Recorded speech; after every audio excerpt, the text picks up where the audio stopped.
যে আমাদের চরিত্র তো অলমোস্ট খুব কাছাকাছি সমাজের উল্লেখযোগ্য বিষয়গুলোকে আমরা ধরতে চাই, উল্লেখযোগ্য ক্যারেক্টারগুলোকে আমরা আনতে চাই। সেটা হচ্ছে যে এই ছবিতে যেটা আলাদা আলাদা যে জিনিসটা আছে সেটা হচ্ছে ছবির নাম বাহাদুরি এবং দুইটা নায়কের বাহাদুরি দেখা যাবে।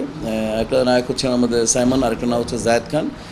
আর ছবিতে দুজন নায়িকা আছেন, একজন হচ্ছে আমাদের সবার আদরের পরিমণি, আরেকজন হচ্ছেন নতুন নায়িকা, ওর নাম হচ্ছে মৌ।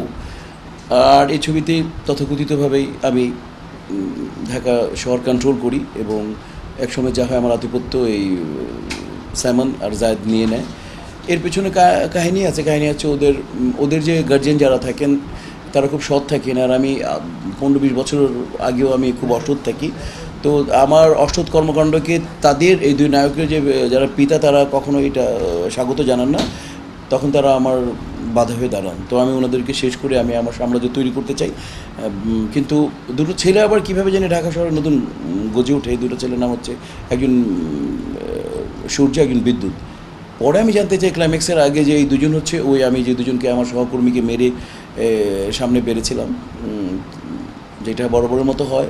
আল্লাহ সুবহানাহু ওয়া তাআলাকে আরম্ভ করে পৃথিবীর কেউ চায় না খারাপ কাজ, যারা অন্যায় করে, যারা অনৈতিক কাজ করে তাদের পরাজয় তো অনিবার্য।